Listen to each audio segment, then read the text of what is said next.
Why, hello, everyone. It's me, John Adams. Say, you want to hear my boring life story?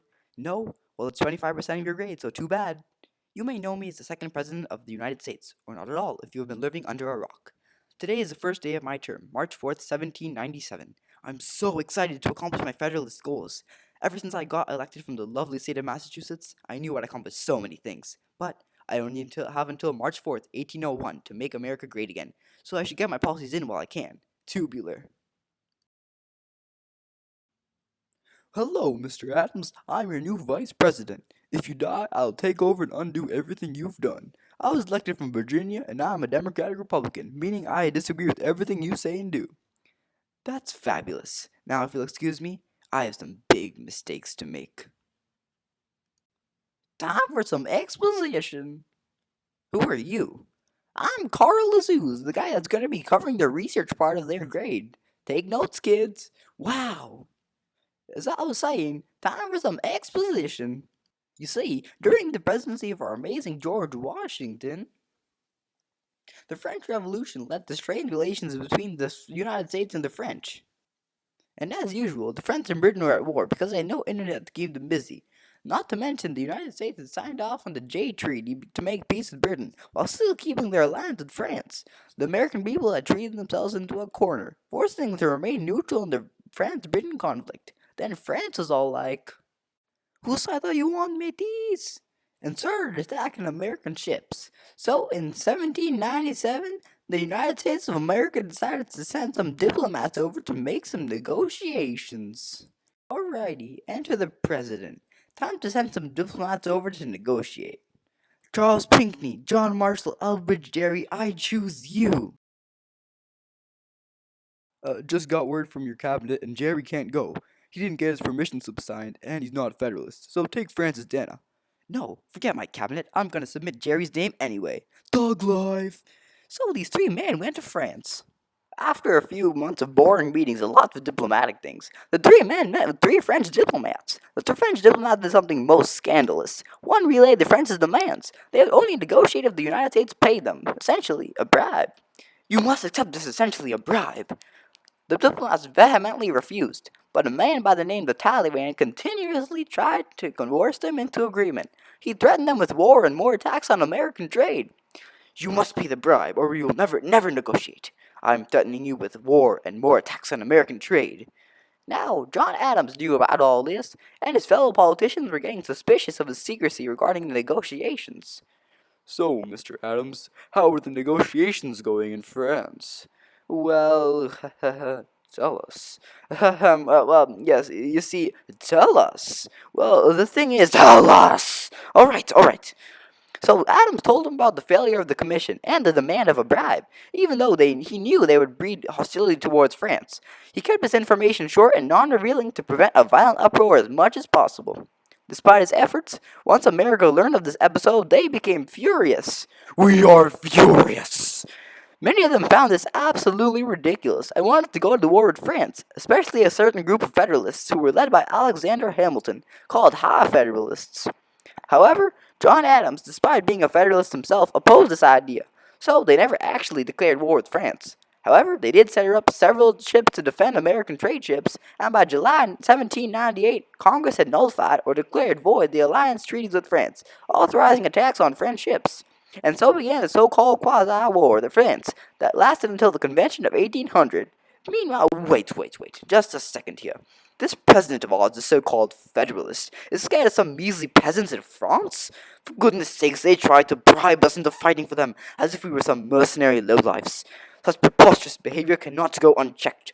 We must go to war with France immediately. This is a blatant violation of the— Yes, that's enough now. Stop interrupting. Now, where was I? Oh, yes. As this French mess was going along in Congress, with the Federalist majority, pushed for the approval of four bills, known together as the Alien and Sedition Acts.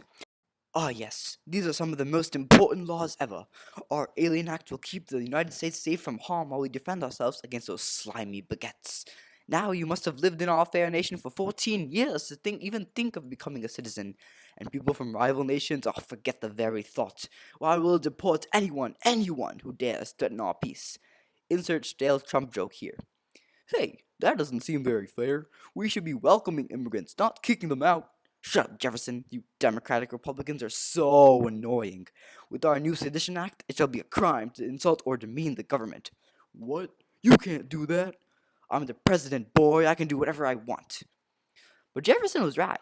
The Sedition Act can be considered Adams' biggest mistake in office. It directly violated the First Amendment and it was enacted mainly to silence the opposing party.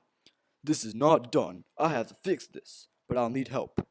With the help of James Madison, Jefferson went to Kentucky and Virginia and convinced their state legislatures to nullify the Alien and Sedition Acts. What? Impossible. The states can't overrule the national government. Yes, they can. No, they can't. This posed an interesting conflict over states' rights, or the power the state should have. To be sure, this debate will carry on for some time. As for the Alien and Sedition Acts, well, Congress appealed the part about naturalization in 1802, while the Sedition Act expired in 1800. The part about immigrants from a hostile nation, however, it was never fully repealed, just modified. This Alien Enemy Act is still in law today, although it has been severely dialed down. Now back to those slimy baguettes. Jump to France, 1799. Napoleon had come to power. I have come to power. Wait, what's this? I spy with my little eye. Louisiana, I want it. But sir, it's right next to America. So what? We have no problems with America, do we, Talleyrand? No, sir, not at all. So he tried his best to make up for his folly. This Talleyrand fellow seems to be trying to make peace with us. Well, we're already fighting them in the Caribbean, so it only makes sense to form an alliance as we destroy several of each other's hard-earned trade and valuable ships. Friend request accepted. We'll send over a negotiator soon. Oh, no war. Alright, fine. Just be sure to send over 3 negotiators, not just 1. Okay, 3 it is. So the 3 men went over to France and formed a treaty called the Convention of 1800. This treaty called for friendship between France and the United States and finally ended the Quasi-War. Phew. Wait. So we're still friends with those French guys? Come on, they're losers. This president is terrible. I rate 3 out of 33, and that's just because he's a Federalist. Come on, guys, let's get out of here.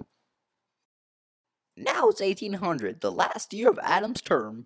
Alexander Hamilton has subverted or overthrown Adams' control over his cabinet, and the quasi-war with the French combined with the Alien and Sedition Acts have turned many Federalists away towards Hamiltonian federalism.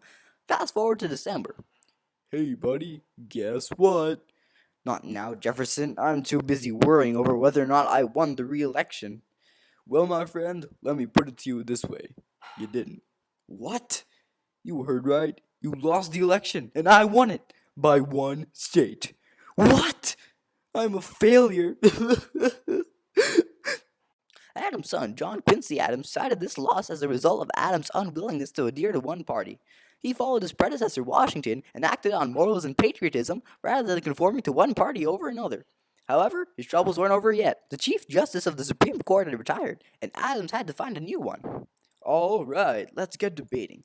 Should the Supreme Court be made up of only 5 justices rather than 6? This was the Judiciary Act. It was pushed in Congress by Democratic Republicans. Adams needed to appoint the new Chief Justice before this new act was approved. Eventually, he nominated John Marshall, the Secretary of State. Oh, what's this? A nomination for the Supreme Court? Forget this judiciary thing. Let's go do that judiciary thing. After confirming the nomination, Congress finally got back to the Judiciary Act in February 1801, just 1 month before Jefferson's inauguration. And done. As of now, the Supreme Court is only 5 justices. We've also added 16 judgeships for the intermediate circuit courts.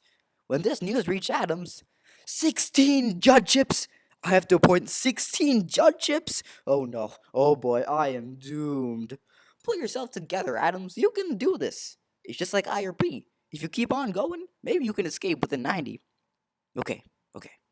Phew, I got this. As the 19 days flew by, Adams worked tirelessly to finish his appointments. Legend has it the paperwork took him until midnight of Inauguration Day, which is why he was nowhere to be found as Jefferson was being sworn in.